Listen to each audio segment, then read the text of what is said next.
ये 8 लक्षण प्रकट होने लगते हैं जिसके ऊपर प्रभु की कृपा होती है। हमारे ऊपर प्रभु की कृपा है, ये हम कैसे पहचाने? तो ये 8 लक्षण प्रकट होने लगते हैं जिस पर हरिजू की प्रियाजू की कृपा है। पहला, घोर अपराध करने वाले के प्रति भी दया की भावना, शांति पहला लक्षण है। भाव में भी पहले शांत भाव है।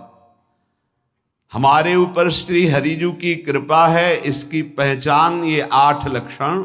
पहला, शांति, अर्थात घोर अपराधी के प्रति भी गुस्सा ना क्षमा करना, ये हरि की कृपा का लक्षण है।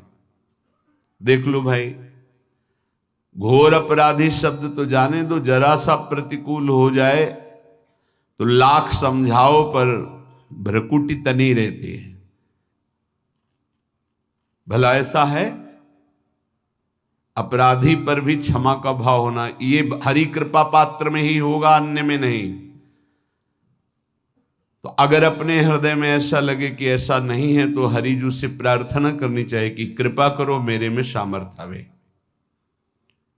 दूसरा, अनुसूया, वो किसी भी के प्रति कभी भी कोई दोष दर्शन ही नहीं करेगा।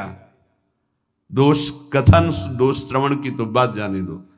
अनुसूया, दूसरों के गुणों में दोष ढूंढना, ये नहीं होता। हरि कृपा पात्र में ये नहीं होता। ये सब भजन के नाश करने वाले। जैसे पहला अपराधी पर क्रोध कर देना, तो माया ने भेजा इसीलिए था कि तुम्हारे साथ व्यवहार ऐसा करे कि तुम क्रोध करो। क्रोध करोगे तुम्हारी ऊर्जा शक्ति नष्ट हो जाएगी, अध्यात्म में जो चलने की थी। और कहीं तुमने संकल्प कर लिया तो भजन शक्ति नष्ट हो जाएगी। तो अगर भजन बल है तो गया, जरूर उसको दंड मिलेगा, पक्का मिलेगा, 100% मिलेगा, लेकिन आप खाली हो गए। ना भजन करने की वृत्ति रहेगी और ना भजन रहेगा, दोनों बात। अनुसूया, किसी के सद्गुणों में दोष देखना, गुणों में दोष ढूंढना, ये हरि कृपा पात्र में नहीं होता। ये बहुत मंगलमयी बातें हैं जिससे हमारा भजन मार्ग पुष्ट होता है। तीसरा, वो बाहर से और भीतर से पवित्र रहता है, हरि कृपा पात्र। शौचाचार का ज्ञान होना चाहिए, वस्त्र आपके पवित्र होने चाहिए, ये बाहरी जल रज आदि के द्वारा बाहरी पवित्रता। और निष्कपटता, निश्चलता, सत्य भाव, ये अंदर की पवित्रता है। अगर कपट है, छल है, असत्य है तो हृदय मलिन रहता है। भीतर और बाहर से पवित्र रहना, इसमें खास बात क्या है? भीतर और बाहर से पवित्र रहने में, भीतर और बाहर से सदैव पवित्र कौन रह सकता है? तो बोले जो पुंडरीकाक्ष भगवान श्री हरि का प्रियाजू का स्मरण करता रहता है, वो शवायाभ्यंतर शुचि, वो बाह्य और अभ्यंतर दोनों से पावन रहता है। तीसरी जो कृपा का लक्षण है, अर्थात वो सदैव भगवत चिंतन परायण, शौचाचार का पालन करने वाला, बाहर और भीतर से हरि कृपा पात्र पवित्र रहता है। चौथा, ऐसे कार्यों का अनुष्ठान न करे जिनमें हमारा भजन छूटता है, जिनमें सत्य छूटता है, जिनमें भगवत भाव छूटता है। जैसे आपके ऊपर कृपा हुई, आप भगवत मार्ग में चल रहे हैं, अब आप ऐसे संसारिक कार्यों का अनुष्ठान कर रहे हैं जिनमें आपकी चित्तवृत्ति बिल्कुल भगवत विमुख हो रही, तो जीवन का लाभ क्या होगा? लाभ तो है भगवत स्मरण सहित। जैसे कल एक ने प्रश्न किया कि मैं खाता तो नहीं हूं लेकिन मांस की दुकान में मांस बेचता हूं, होटल आदमी, क्या उचित है? ये उचित कैसे हो सकता है? तुम और भी तो व्यापार कर सकते हो। जरूरी है धर्म का पालन करने की इच्छा करते हो, धर्माचरण करते हो, ऐसा नहीं। तो विरत बहुकर्मा, उन कर्मों से हमें विरत रहना है जो हमारे धर्म के विरुद्ध है, जो भजन के विरुद्ध है। हरि कृपा पात्र ऐसे कर्मों का अनुष्ठान कर ही नहीं सकता। अपने भजन का फल देखना भगवत कृपा पात्र के, सबको प्रदान कर देना। हिम्मत है अपने भजन, इतनी मेहनत से किया हुआ भजन, भजन होने के बाद हे प्रभु इस भजन का फल हो, सर्वे भवन्तु सुखिना सर्वे सन्तु निरामयः। यहां तो कहते महाराज एक माला रोज आपके लिए करता हूं कि आपकी बीमारी ठीक रहे, तो शेष किसके लिए करते हो प्रभु? शेष क्या? अगर इष्ट और गुरु के लिए तुम्हारा है कि एक माला करते तो फिर इतनी माला करते तो हमें क्या होगा? सब आपको दे देंगे तो हमें क्या होगा? तभी भजन का रहस्य नहीं जाना। छठवां, अपने भजन से अपने लिए कुछ भी ना चाहना, और दूसरों की तो बात जाने दो, दूसरों से कुछ ना चाहना ये तो ठीक है, अपने भजन से अपने लिए कुछ ना चाहना है हिम्मत। देखो ये हरि कृपा पात्र में हिम्मत होती है। अपना भजन अपने प्रयोग में ना लाना, इसका भी आंतरिक रहस्य है। अपने प्रयोग में आप शरीर को लेकर के बोलेंगे, अगर स्वरूप को लेकर तो प्रयोग की कोई वहां जरूरत ही नहीं, स्वरूप पूर्ण काम है, वहां कोई अभाव नहीं।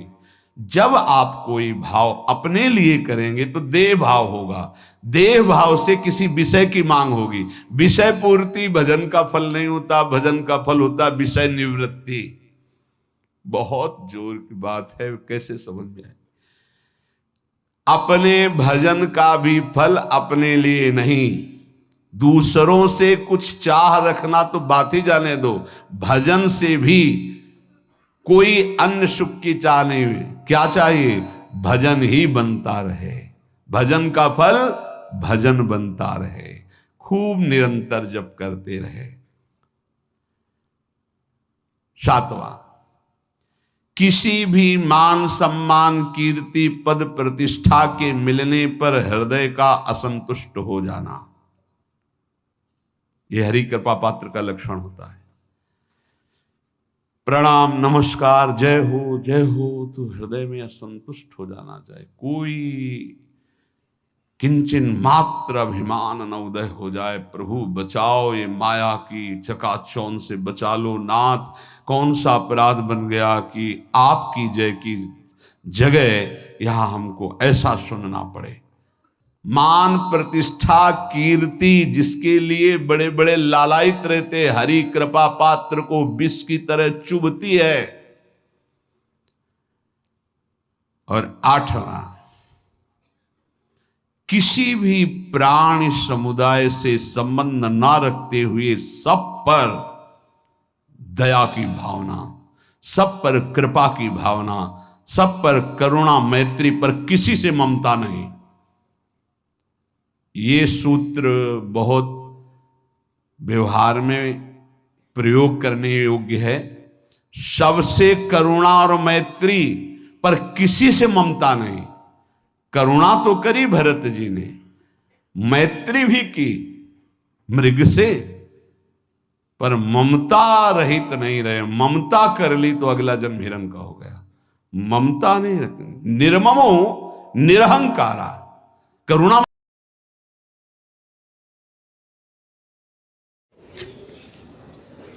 साथियों नमस्कार, जय श्री राम। आप सबने हमारे इस पूरे कार्यक्रम में महाराज श्री की बातों को बहुत ही ध्यानपूर्वक सुना। आपको इसके लिए बहुत बहुत धन्यवाद, क्योंकि आज का ऐसा समय हो गया है, ये घोर कलकाल चल रहा है।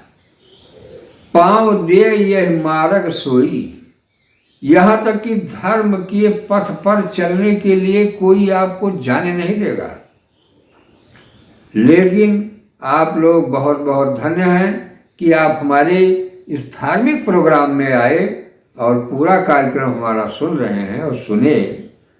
तो ये आपको आपके पूर्व कर्मों के फल हैं, और जिसके कारण आप लोग यहाँ पर इस चैनल पर हमारे धार्मिक कार्यक्रम में पहुँचे। ये आपकी बहुत बड़े बड़े सब सत्कर्म हैं, जो कि प्रारब्ध जिसे कहा जाता है, कि प्रारब्ध की गठरी बांध करके हर व्यक्ति लाता है, और जो उसके कई जन्मों के जन्म जन्मांतरों के कर्म हैं, पुण्य हैं, पाप हैं, इन्हीं सब का सीरियल वाइज संचालन होता रहता है, जिसके कारण हमें आगे चल कर के संसार में कुछ बनना या बिगड़ना, ये जो भी हो रहा है, तो कुछ तो हमारे संचित कर्म जिसे कहें प्रारब्ध, तो प्रारब्ध हमारा, इसको हम मिटा भी सकते हैं। शायद हमारी बात आप बहुत लोगों को अजीब लगेगी कि प्रारब्ध को कैसे मिटाया जा सकता है, लेकिन ये भी संभव है यदि आप चाहेंगे तो। कैसे? कि एक चौपाई आपको बता रही है कि भावियु मेट सकहि त्रिपुरारी। शंकर तो साथियों, भावी यानी जो प्रारब्ध की गठरी आप लिए हैं, उसे चाहें तो आप पूरी तरह से समाप्त भी कर सकते हैं। ये क्षमता केवल आपके पास है। इसे कोई देवी देवता नहीं काटेगा, उसमें कोई दम नहीं है। कैसे है? एक चौपाई हम आपको बता रहे हैं कि जो तप करे कुंवारी तुम्हारी, तो भावियु मेट सकहि त्रिपुरारी। भगवान शिव में वो पावर है कि वो आपके प्रारब्ध को साफ कर सकते हैं, लेकिन आपके माध्यम से ही होना है। वो भी कैसे? आपको तपस्या करनी पड़ेगी, और तपस्या बहुत कठिन है आज के युग में, वो भी ये कलिकाल में। जैसे ही आप हम बैठेंगे तो इंद्रिय सुरन ज्ञान सुहाई, और विषय भोग पर प्रीति सदाई।